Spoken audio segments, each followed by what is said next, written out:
आने के चांसेस सकता है कि नहीं आएगा, लेकिन फिर भी ये टॉपिक समझना जरूरी है, क्योंकि इंटरव्यू वगैरह में भी आपको पता है पाकिस्तान और इंडिया रिलेशंस के ऊपर सवाल पूछे जाते हैं। फिर इसके लिए भी जरूरी है कि जब हम कश्मीर का टॉपिक करते हैं तो उसके लिए भी पाकिस्तान इंडिया के रिलेशंस को थ्योरेटिकली समझना जो है वो जरूरी होता है। लेटर ऑन फिर हम कुछ ऐसे टॉपिक्स के ऊपर भी आएंगे, जैसे ब्रिक्स की एक्सपेंशन है, चाइनीज मीडिएशन है मिडल ईस्ट के अंदर, ठीक है, टीटीपी का राइज है। ये वो टॉपिक हैं जो कि मोस्टली जो है वो उसको एग्जाम से रिलेटेड ज्यादा है। तो इस तरीके से बैलेंस करना होता है, क्योंकि कुछ बच्चे ऐसे भी होते हैं ना जो कि बिगनर्स होते हैं, जिनको बेसिक से भी नहीं पता होता, तो उनको भी साथ लेकर चलना होता है टीचर ने, ताकि उनको भी समझ में आए। ठीक है, तो ये चीजें इस तरह से बेसिक अंडरस्टैंडिंग के लिए भी जरूरी है। चलें जी, स्टार्ट करें। Yes sir. चलें, आप सबसे पहले आउटलाइन देख लें, आज के टॉपिक में हम किन चीज़ों पे बात करेंगे, डिटेल से बात करेंगे। ओवरऑल इस टॉपिक का हम एक कॉन्सेप्ट बिल्ड करेंगे। हम हिस्टोरिकली भी चीज़ों को देखेंगे कि पाकिस्तान इंडिया के रिलेशंस में पीस इनिशिएटिव क्या लिए गए, जब ताल्लुकात को बेहतर करने के लिए वो कौन से स्टेप्स लिए गए। और फिर कॉन्फ्लिक्टिंग एरिया पे बात होगी होगी कि हार्श इंसिडेंट्स क्या है, वॉर्स हैं, या जो क्राइसिस सिचुएशन आई है लास्ट 75 ईयर से। फिर लीडिंग बैरियर्स क्या है, ताल्लुकात क्यों नॉर्मलाइज नहीं होते, उसमें मेजर रुकावटें क्या हैं, इस पे डिटेल से बात होगी। लेटर ऑन लेटेस्टली अगर हम देखें ना कि इस वक्त नरेंद्र मोदी जो हैं, उनकी पाकिस्तान के हवाले से फॉरेन पॉलिसी का क्या कॉन्सेप्ट है, ये लेटेस्ट पर्सपेक्टिव है। फिर इसी तरह जो अभी लेटेस्टली चल रही हैं, आपको पता है कि अमेरिका और इंडिया के दरमियान बहुत सारी जो है वो मिलिट्री इकोनॉमिक पर्सपेक्टिव में जो है वो डेवलपमेंट हुई है। तो इसके पाकिस्तान के ऊपर क्या असरात हो रहे हैं, ये आज का हमारा मेजर पार्ट होगा, जिसपे हम तफसील से बात करेंगे। फिर रिकमेंडेशन तो लाजमी होती है। अभी मैं आपको बता देता हूँ कि जब हम रिलेशंस को करते हैं ना, तो रिलेशंस जो होते हैं वो तीन तरह के होते हैं। जब इंटर स्टेट रिलेशंस को हम स्टडी करते हैं, इंटरनेशनल रिलेशंस में भी हम इसको पढ़ते हैं। एक होते हैं परमानेंट कॉन्फ्लिक्टिंग रिलेशंस, कि ऐसे ताल्लुकात जो कि मुस्तकिल बुनियादों के ऊपर प्रॉब्लमेटिक होते हैं, जिसमें बहुत कम चांसेस के अंदर जो है वो बेहतरी आने की सूरत नजर आती है। दूसरा होता है परमानेंट फ्रेंडली। ऐसे ताल्लुकात भी होते हैं जो कि हमेशा से बेहतर रहते हैं और उसमें कोई अप्स डाउन्स नहीं होते। जैसे पाकिस्तान के चाइना के साथ रिलेशन है ना, ये कांस्टेंट फ्रेंडली रिलेशन हैं जब से पाकिस्तान और चाइना आजाद हुए हैं। सऊदी अरेबिया के साथ भी हमारी इसी तरह की फॉरेन पॉलिसी रही है। तुर्की के साथ भी हमारे ऐसे रिलेशन हैं। कॉन्फ्लिक्टिंग पर्सपेक्टिव में अगर हम देखें तो इंडिया के साथ हम कह सकते हैं कि पाकिस्तान के वेरी फर्स्ट ऐसे कॉन्फ्लिक्ट में रिलेशन चले आए हैं। तीसरी जो टाइप्स होती है वो ट्रांजिशनल रिलेशन होते हैं। ट्रांजिशनल रिलेशंस वो होते हैं कि जिसमें अप्स डाउन्स आते हैं, कभी बेहतर होते हैं, कभी खराब हो जाते हैं। जैसे पाकिस्तान यूएस रिलेशंस जो है वो ट्रांजिशनल रिलेशंस में आते हैं। पाकिस्तान रशिया रिलेशंस अभी देखें तो कई सालों से, कई डेकेड से ताल्लुकात खराब थे। अब पिछले लास्ट 1 डेकेड से पाकिस्तान और रशिया के ताल्लुकात में बहुत बेहतरी आई है। ईरान के साथ भी कुछ ऐसी सिचुएशन है ट्रांजिशनल रिलेशंस की। तो फिर इस तरह के टॉपिक्स जब हम ये डिवाइड समझ लेते हैं, तो फिर उसको उसी पर्सपेक्टिव में भी हमने करना होता है। और दो तरह के जो रिलेशन होते हैं ना, उसमें आपने सजेशन जरूर पढ़नी होती हैं कि इनको मजीद बेहतर कैसे किया जा सकता है। कॉन्फ्लिक्टिंग रिलेशंस में भी हमेशा सजेशंस होनी चाहिए कि यार अगर इंडिया के साथ ताल्लुकात खराब हैं तो कैसे बेहतर किया जा सकता है। दूसरा, ट्रांजिशनल रिलेशंस पे भी हम सजेशंस बिल्ड करते हैं कि अगर पाकिस्तान और अमेरिका के ताल्लुकात हमेशा से डिस्टर्बिंग रहे हैं या अप्स डाउन आए हैं, तो इनको कैसे इम्प्रूव किया जा सकता है। जैसे अगर मैं आपको करवाऊंगा पाकिस्तान रशिया रिलेशंस हैं, आउटलाइंस में देख लेंगे हम, और पाकिस्तान और अमेरिका के साथ जो हमारे ताल्लुकात में, तो उसमें मैं आपको वहां पे भी सजेशन करूंगा, बिल्ड करूंगा। यहाँ पे भी है कि पाकिस्तान और इंडिया के ताल्लुकात को कैसे बेहतर किया जा सकता है। इसी तरह सैम्पलिंग क्वेश्चन भी होगी, लास्ट में हम एक आउटलाइन भी बिल्ड करेंगे, ताकि आपको ये भी समझ में आए कि अगर सवाल आता है तो उसको अटेम्प्ट कैसे करना है। अभी आप लोगों का ग्रुप बन गया। आप लोगों ने काम करना है कि जो कल भी मैंने आपको असाइनमेंट दी थी कि आप लास्ट में जो हमने सैम्पलिंग क्वेश्चन किए थे, उस पे आप लिखने के बाद ग्रुप में शेयर कर दें, या सेपरेटली मुझे पीडीएफ में जो है ना फॉर्म में, यानी सॉफ्ट फॉर्म में, वो आप मेरे साथ शेयर कर सकते हैं। मैं उसको वैल्यूएट करके आपको उस पर रिस्पॉन्ड भी करूंगा। इससे ही होता है कि सीएसएस में अपनी राइटिंग स्किल्स को बेहतर करना जरूरी होता है। अगर आप ये समझें कि ये एग्जाम आप लेक्चर लेकर या फिर सिर्फ रीडिंग के जरिए से पास कर लेंगे तो ये ऐसा मुमकिन नहीं होगा। पर 50% आपका सीएसएस होता ही राइटिंग स्किल्स के ऊपर है। 25% आपकी मेंटोरशिप होती है जो आपको पढ़ा रहे होते हैं। इसी तरह 25% जो होता है आपका कंटेंट, और इसी तरह आपका जो रीडिंग स्ट्रेटजीज होती हैं ये उसके ऊपर डिपेंड करता है। 50% वंस अगेन आपका सीएसएस जो होता है वो राइटिंग स्किल्स के ऊपर डिपेंड करता है, जिसमें आप अपनी असाइनमेंट्स, क्वेश्चन अटेम्प्ट कैसे करते हैं, फिर आप टेस्ट प्रोसेस से गुजरते हैं। ये आपको आगे ले जाने में और इस एग्जाम में रिटर्न के अंदर अच्छा स्कोर करने में हेल्प करता है। चलें जी, आगे चलते हैं, बिल्डिंग कॉन्सेप्ट पे आ जाएं। पाकिस्तान और इंडिया के ताल्लुकात 1974 से जो है वो, जब से मुल्क आज़ाद हुए हैं, हॉस्टाइल रिलेशंस हैं। और हमारी तारीख जो है वो वॉर्स है, बॉर्डर कॉन्फ्लिक्ट्स है, मिलिट्री स्टैंड ऑफ के ऊपर बेस करती आई है। अनरिजॉल्व डिस्प्यूट्स हैं दोनों ममालिक के दरमियान, और ब्रोकन प्रोमिसेस हैं। तो ये आप कहने के 3 से 4 लाइनों में मैंने पूरी आपको समरी बता दी है। जब दोनों ममालिक पार्टीशंस के तौर पे दो आजाद ममालिक में ममलिकतों में की सूरत में आजाद हुए, तो आप देखें कि फर्स्ट लेवल्स के ऊपर ही जो था वो कम्युनल कॉन्फ्लिक्ट स्टार्ट हो गए। जब बोथ साइड्स माइग्रेशन स्टार्ट हुई तो हिंदू, सिख और मुस्लिम का ब्लडशेड हुआ, और यूं एक बुनियाद जो थी वो डिस्टर्बिंग रखी गई। लेकिन इसी तरह पाकिस्तान और इंडिया के रिलेशंस की जो बुनियाद है उसमें जो सबसे बड़ा बॉन ऑफ कंटेंशन था वो कश्मीर का इशू था।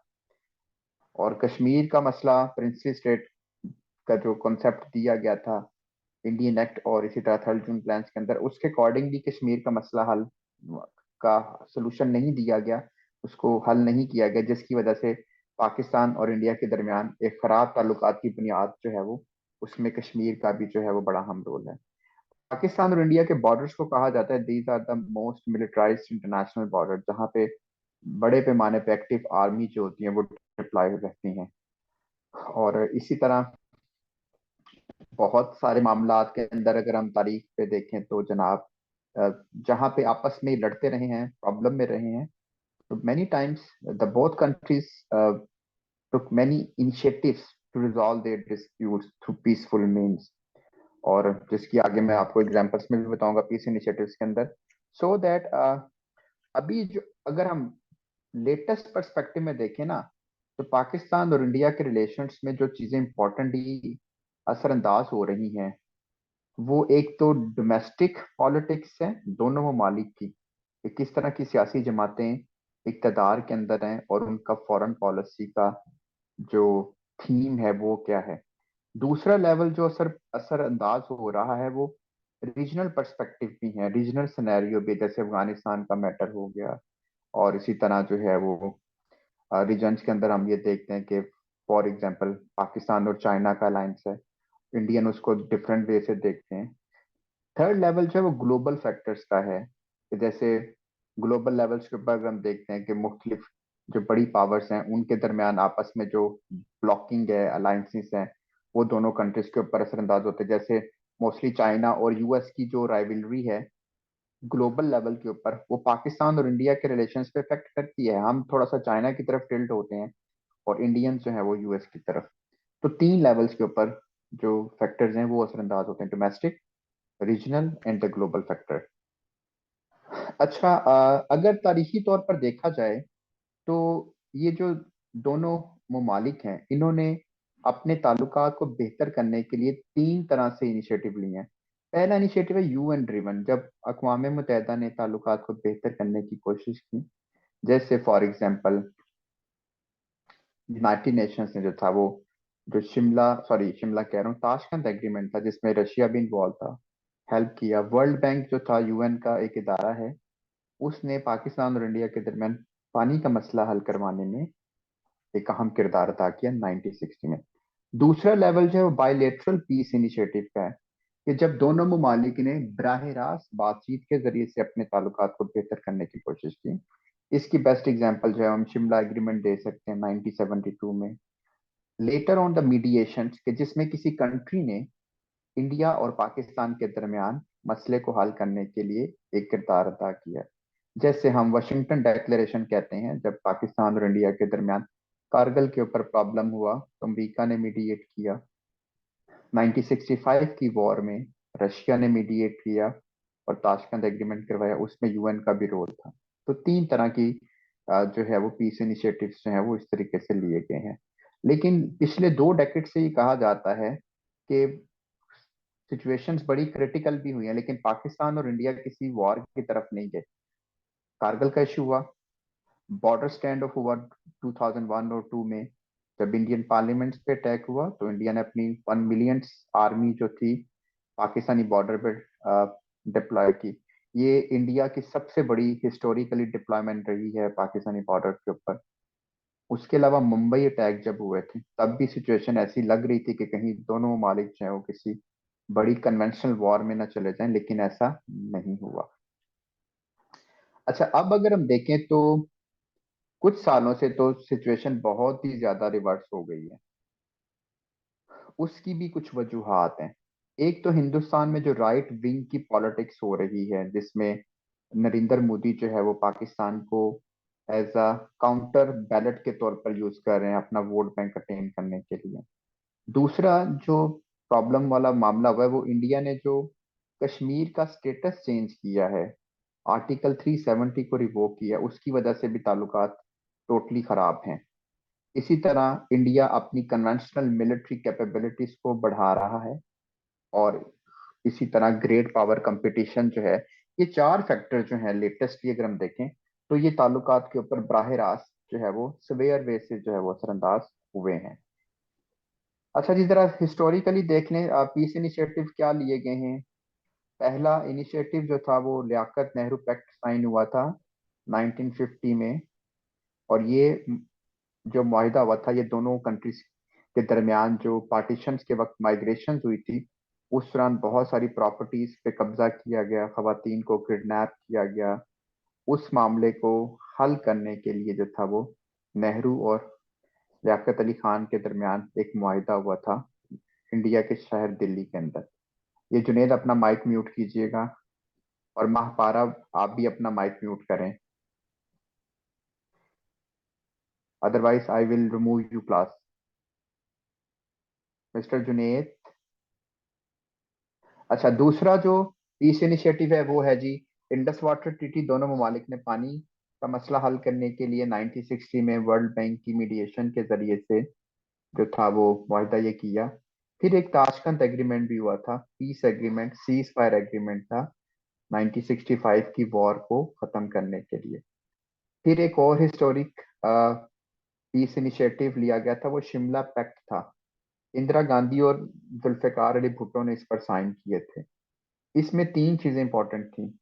एक तो ये तय हुआ था कि हम अपने तमाम मामला को बराह रास्त बातचीत के जरिए से हल करेंगे। दूसरा ये था कि इंडिया ने कश्मीर को एक डिस्प्यूटेड टेरिटरी के तौर पर तस्लीम किया, और लाइन ऑफ कंट्रोल को जो था वो सीज फायर लाइन डिक्लेयर किया गया, यानी इंटरनेशनल बॉर्डर नहीं होगा। फिर ये था कि जो मशरकी पाकिस्तान के क्राइसिस में सानहे में पाकिस्तान के जो आर्मी थी जिसको वॉर ऑफ प्रिजनर्स बनाया गया था, वो भी शिमला एग्रीमेंट के तहत उसमें भी उस मामले को देखा गया था। फिर लाहौर डिक्लेरेशन हुआ जब 99 में वाजपेयी जो थे इंडियन प्राइम मिनिस्टर, वो पाकिस्तान में आए। उसमें 2 चीजें तय हुई थी। एक तो अपने ताल्लुकात को बाहमी एतमाद के जरिए से बेहतर किया जाएगा, और पाकिस्तान और इंडिया जो है वो accidental use of nuclear weapons और आर्म्स रेस से अवॉइड करेंगे, क्योंकि इससे कुछ माह पहले पाकिस्तान और इंडिया जो थे उन्होंने न्यूक्लियर टेस्टिंग की थी 1998 में। तो लाहौर डिक्लेरेशन भी जो है ये भी अमन के हवाले से जो है वो एक अहम जो था वो स्टेप था। फिर कंपोजिट डायलॉग सबसे इफेक्टिव जो था वो सीरीज ऑफ स्टेप्स है जिसमें ताल्लुकात को इम्प्रूव किया गया। इसमें 8 एरिया के ऊपर पाकिस्तान और इंडिया ने काम स्टार्ट किया जनरल परवेज मुशर्रफ के दौर में। ये 4 साल तक जो था वो इसमें बहुत सारे जो थे, वुलर बिराज है, सर क्रीक है, और कश्मीर है, सियाचन है, ड्रग्स ट्रैफिकिंग के ऊपर कमर्शियल कॉपरेशन है, प्रमोशन ऑफ फ्रेंडली एक्सचेंज है, वीजा रिलैक्सेशन। ये लेफ्ट साइड पे ना मैं बॉक्स के अंदर लिखा हुआ है कंपोजिट डायलॉग। तो इस पे भी काफी ज्यादा काम हुआ। लेकिन फिर जब मुंबई अटैक हुआ तो उसके बाद ब्रेक लगा। कई साल तक पाकिस्तान और इंडिया जो थे उन्होंने अमन कायम करने के लिए या पीस के वाले से कोई मेजर स्टेप्स नहीं लिया। लेकिन लास्ट 2019 में करतारपुर कॉरिडोर को ओपन किया गया। तो ये एक स्टेप था कि दोनों ममालिक जो थे उन्होंने अपने ताल्लुकात को बेहतर करने के लिए ये स्टेप्स लिया। तो ये एक तारीख मैंने आपको बताई है इनकी प्रॉब्लम की, सॉरी पीस इनिशिएटिव की। कुछ तारीखी हवाले से हार्ट्स इंसिडेंट देख लें। 48 की वॉर है कश्मीर के ऊपर, 65 की वॉर हुई, 71 की वॉर है। ब्रास टैक्स की एक्सरसाइज की 1986 में, तब पाकिस्तान और इंडिया के दरमियान वॉर सिचुएशंस क्रिएट हो चुकी थी। और उस वक्त के जो थे prime minister Rajiv Gandhi, India ने एक्सरसाइज जो थी वो राजस्थान, आपको पता है जो उनका मेजर एक सूबा भी है, और ये इसका बॉर्डर जो है वो पाकिस्तान के जो पंजाब और सिंध है उन दोनों के साथ लगता है। तो वहां पे इंडिया ने बहुत बड़ी मिलिट्री एक्सरसाइज की थी, और कहा यह जा रहा था कि इंडिया पाकिस्तान पे अटैक करना चाहता है। फिर 98 में जब दोनों ममालिक ने न्यूक्लियर टेस्टिंग की तब भी हालात खराब हुए, क्योंकि 13 मई को इंडिया ने जो थे वो एक्सप्लोजन किए।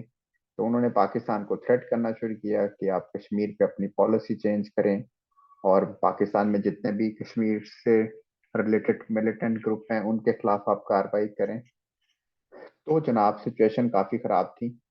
फिर पाकिस्तान ने इसको न्यूट्रलाइज किया जब 28 मई को पाकिस्तान ने न्यूक्लियर टेस्टिंग की। कारगिल वॉर जो है, आपको पता है ये भी पाकिस्तान और इंडिया की तारीख का एक बेहतरीन एक इवेंट रहा है। और जो कि पाकिस्तान की फौज ने, कहा जाता है मुशर्रफ ने प्लान किया कश्मीर को आजाद करवाने के लिए। इंडियन पार्लियामेंट पे अटैक होता है, तब इंडिया ने अपनी 10 लाख फौज पाकिस्तानी बॉर्डर पे डिप्लॉय कर दी। और तकरीबन आप कह लें 6-7 माह तक सिचुएशन बड़ी टेंस रही। मई में जाके फिर इसको उन्होंने रीडिप्लॉय किया। फिर समझौता एक्सप्रेस बॉम्बिंग्स का इंसिडेंट हुआ था 2007 में, जिसमें पाकिस्तानियों की बड़ी तादाद जो कि इंडिया से पाकिस्तान आ रही थी, इस बॉम्बिंग्स के अंदर उनकी जो थी वो हलाकतें हुई। मुंबई अटैक हुआ 2008 में ताजमहल होटल के ऊपर। और फिर उड़ी अटैक है 2016 में। पुलवामा अटैक हुआ। फिर जो दो इंडिया के तैयारे हमने गिराए, जिसको पाकिस्तान बॉर्डर कम्बैट कहा जाता है, 2019 में। तो ये जनाब एक पूरी तारीख है पाकिस्तान और इंडिया के दरमियान हार्ट्स इंसिडेंट की। जहाँ पे पीस इनिशिएटिव भी लिए गए, तो वहां पे ये सारी सिचुएशन भी हमने फेस की है। अब जरा बात कर लेते हैं कि कहाँ पे वो बैरियर्स हैं जिसकी वजह से ताल्लुकात बेहतर नहीं हो पाते। इस पे जरा बात कर लें। अच्छा, ये सबसे पहला जी हिस्टोरिकल कॉन्फ्लिक्ट। इंडिया ने पाकिस्तान को एज अ सॉवरेन कंट्रीज के तौर पर तस्लीम नहीं किया। उसकी वजह ये थी कि इंडिया का ये ख्याल था कि जब बरतानिया यहाँ से जाएगा तो इंडिया को एक यूनाइटेड इंडिया की शक्ल में आज़ादी मिलनी चाहिए। और वो टू नेशन थ्योरी के तहत दो आज़ाद रियासतों को सपोर्ट नहीं करती थी कांग्रेस और उसकी लीडरशिप। लेकिन हुआ ऐसा नहीं, और यूं पाकिस्तान जो था वो एक आज़ाद रियासत के तौर पर जो है वो सामने आता है। तो फिर उनको एक हिस्टोरिकल ग्रज है, और जिसकी वजह से पाकिस्तान को उन्होंने सॉवरेन कंट्रीज के तौर पर जो है वो तस्लीम नहीं किया। फिर दूसरा जो मामला है वो टेररिज्म और सिक्योरिटी कंसर्न्स का है। पाकिस्तान और इंडिया हमेशा एक दूसरे के ऊपर जो है वो इल्जाम लगाते रहे हैं कि वो एक दूसरे के मुल्क के अंदर जो है वो टेररिज्म को स्पॉन्सर करते हैं। ठीक है, और ये एक मेजर प्रॉब्लमेटिक एरिया है जो कि ताल्लुकात को बेहतर नहीं होने देता। अब the security concerns particularly related to the cross border infiltration, sponsoring proxies हैं, और इसी तरह ये चीजें जो हैं दोनों ममालिक के दरमियान ट्रस्ट जो है बिल्डिंग के अंदर जो है वो एक मेजर बैरियर के तौर पर हमें नजर आती हैं। अगला जो बैरियर है वो कश्मीर का मसला है। पाकिस्तान और इंडिया के दरमियान जो टेरिटोरियल डिस्प्यूट है, सिंस 1947 से ही ताल्लुकात को बेहतर नहीं होने देता। जब तक ये मसला रिजॉल्व नहीं होगा, तब तक पाकिस्तान और इंडिया के ताल्लुकात में जो है वो कोई मेजर प्रोग्रेस नहीं हो सकती। अच्छा जी, फिर पॉलिटिकल कॉम्प्लेक्सिटीज भी हैं। इंडिया और पाकिस्तान की जो डोमेस्टिक पॉलिटिक्स है, जो डोमेस्टिक इन्वायरमेंट है, वो भी दोनों के रिलेशंस के ऊपर असरअंदाज होता है। मसलन डिफरेंट टाइप्स की जो पॉलिटिकल पार्टीज हैं, जैसे राइट विंग की पार्टी है बीजेपी, ठीक है, तो वो जब इक़्तिदार में आती है तो ताल्लुकात डिस्टर्ब होते हैं। इसी तरह पाकिस्तान में ये कहा जाता है कि जनाब कि आपकी जो मिलिट्री स्टैब्लिशमेंट है, ठीक है, वो भी इंडिया के साथ ताल्लुकात को बेहतर नहीं करना चाहती। क्यों? कि अगर सिचुएशन टेंस रहेगी तो फिर फौज की जो लेजिटिमेसी है और उसकी कंट्री के ऊपर जो कमांड है वो स्ट्रांग रहेगी। ये भी एक नैरेटिव है। अच्छा, एक और बैरियर है वो lack of people to people contact.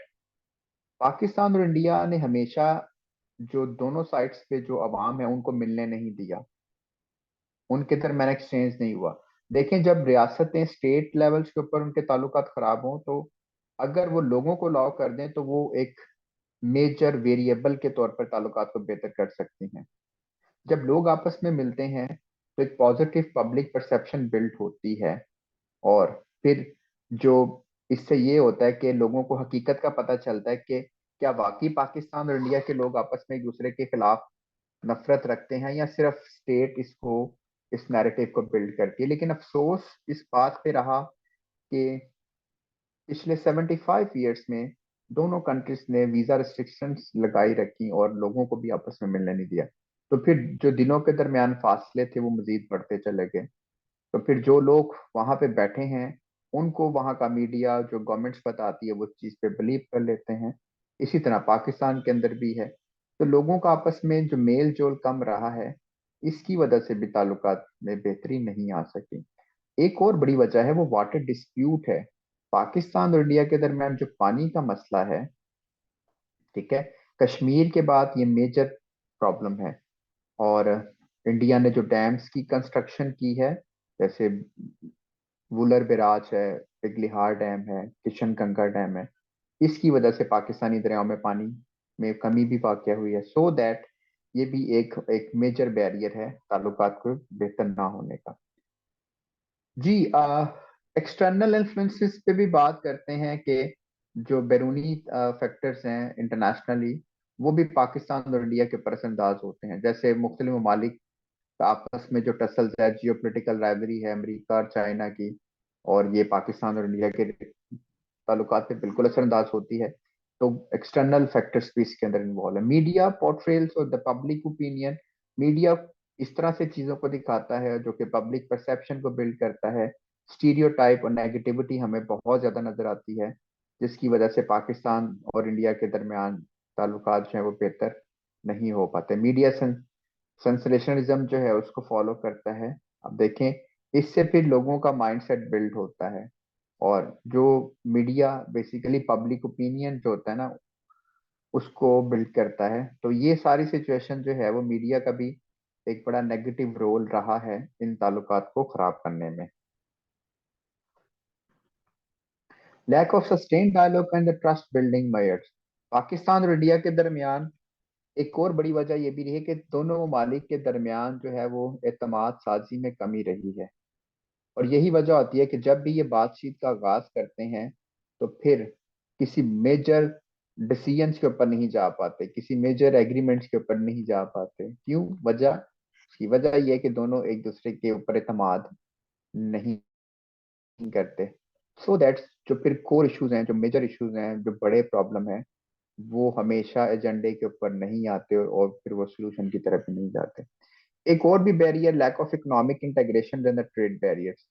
दोनों ममालिक के दरमियान जो मुआशी ताल्लुकात हैं वो खराब रहे हैं, तिजारत ना होने के बराबर है, जिसकी वजह से ताल्लुकात में बेहतरी नहीं आ पाई। दोनों कंट्रीज एक दूसरे के ऊपर टैरिफ्स बैरियर्स लगाए हैं, ट्रेड रिस्ट्रिक्शंस लगाई हुई हैं। देखें, आज की दुनिया जो है वो इकोनॉमिक वर्ल्ड में आती है। अगर ममालिक चाहते हैं कि किसी मुल्क के साथ हमारे दोस्ताना ताल्लुकात हों, तो इसके लिए जरूरी होता है कि जनाब कि आप अपनी तिजारती रवाबित जो है उस कंट्रीज के साथ उसको बेहतर करें। लेकिन बदकिस्मती से कह लें कि पाकिस्तान और इंडिया के दरमियान हम ये देखते हैं कि हमारे जो ट्रेड रिलेशन हैं वो भी खराब भी रहे हैं, जिसकी वजह से दोनों ममालिक एक दूसरे के करीब नहीं आ सके। जुनेद, अपना माइक म्यूट कीजिएगा।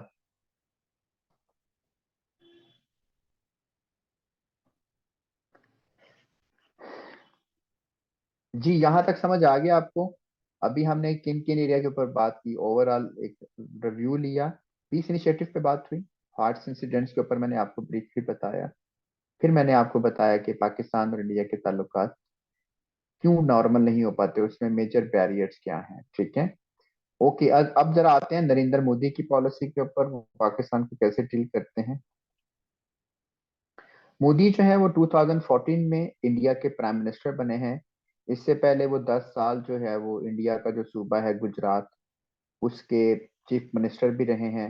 मोदी इस वजह से मेन स्ट्रीम पॉलिटिक्स के ऊपर आए, क्योंकि कहा यह जाता है कि जब वो गुजरात के चीफ मिनिस्टर बने थे तो उस वक्त गुजरात का इंडियन जो इकोनॉमी थी, ये इंडियन जीडीपी जो था, उसमें 4% शेयर था एज अ होल पर प्रोविंस। लेकिन 10 साल के बाद ये शेयर जो था वो 20% तक चला गया। तो इकोनॉमी के हवाले से कहा जाता है कि ही इज द मैजिशियंस। और उनको प्राइम मिनिस्टर या प्रधानमंत्री बनाने वाले भी ये समझते थे कि जब वो प्राइम मिनिस्टर बनेंगे तो इंडियन इकोनॉमी जो है वो बेहतर होगी। नो डाउट बहुत काम भी किया उन्होंने। और जब वो आए थे तो इंडिया के खजाने में $350 अरब थे। आज ये $650 हो चुके हैं। इंडिया ने मोदी की क्यादत में बहुत सारी तरक्की भी की, लेकिन उनके जो अपने नेबरिंग कंट्रीज के साथ रिलेशन हैं वो इतने आप कह लें कोई आइडियल नजर नहीं आते, खासकर पाकिस्तान के साथ। तो अब उनकी जो पॉलिसी है पाकिस्तान के साथ, उस पर जरा बात करें। सबसे पहले balancing engagements and the assertiveness. Modi की जो पॉलिसी है पाकिस्तान को डील करने की, वो ये है कि पाकिस्तान जो है उस पर दबाव डाला जाए, और उनको इस तरह से पोर्ट्रेट किया जाए कि पाकिस्तान जो है वो क्रॉस बॉर्डर टेररिज्म के अंदर इन्वॉल्व है। ठीक है। जो कि बराह रास्त इंडिया की नेशनल सिक्योरिटी के लिए एक मेजर थ्रेट है। और फिर वो दुनिया को भी ये इस तरह से पोर्ट्रेट करते हैं कि पाकिस्तान जो है एक टेररिस्ट कंट्री है। तो एक तो ये एरिया है। दूसरा, सस्पेंशन ऑफ डायलॉग। मोदी जब से इक़्तिदार में आए हैं उन्होंने इस चीज पे फोकस किया कि पाकिस्तान के साथ किसी तौर पर भी हम बातचीत नहीं करेंगे। ठीक है, किसी भी बड़े लेवल के ऊपर। बड़े लेवल जो होते हैं वो स्टार्ट होते हैं सेक्रेटरी खारजा, फॉरेन मिनिस्टर लेवल होता है। नेक्स्ट लेवल जो होता है वो समिट लेवल, जिसमें प्राइम मिनिस्टर या प्रेसिडेंट्स इन्वॉल्व होते हैं। तो एक तो ये है कि वो इस चीज पे कंफर्म है कि पाकिस्तान के साथ बातचीत नहीं होगी, और ऐसा है। पिछले 10 साल से अगर हम देखें, 9 साल हो गए हैं मोदी को आए, तो वो ऐसी ही सिचुएशन है सारी। अच्छा जी। फिर डिप्लोमेटिक आइसोलेशन।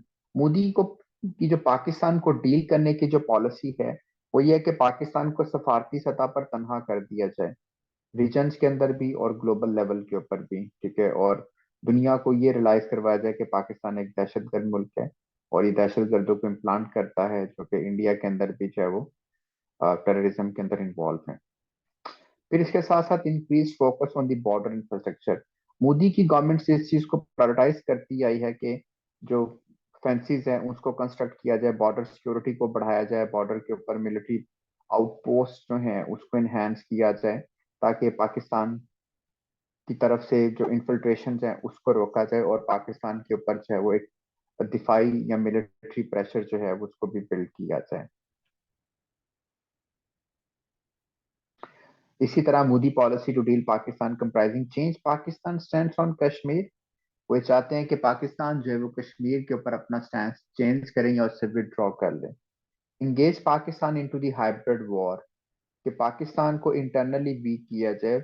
वो समझते हैं कि हमें पाकिस्तान के साथ कोई बड़ी जंग की जरूरत नहीं है। उनका ये स्टैंड है कि पाकिस्तान में उन अनासर को इस्तेमाल किया जाए जो कि रियासत पाकिस्तान के अगेंस्ट हैं, और उनकी मदद से पाकिस्तान की दाखिली सलामती को कमजोर किया जाए। और ये सारी जो हाइब्रिड एक्टिविटीज के अंदर इन्वॉल्व होते हैं, जिसमें बीएलए को सपोर्ट करते आए हैं, टीटीपी को। इसी तरह कलभूषण का नेटवर्क भी आपको पता है कि 2016 में पकड़ा गया। तो ये सारा कुछ जो है वो मोदी की पॉलिसी में शामिल है कि पाकिस्तान को कैसे डील करना है। फिर एक और भी है कि पाकिस्तान की तरफ जो बहने वाले दरिया हैं, ठीक है, उनके पानी को रोका जाए। और उसमें वो पाकिस्तान को थ्रेट्स भी करते हैं कि हम इंडस वाटर ट्रीटी से विड्रॉ करेंगे। और इसके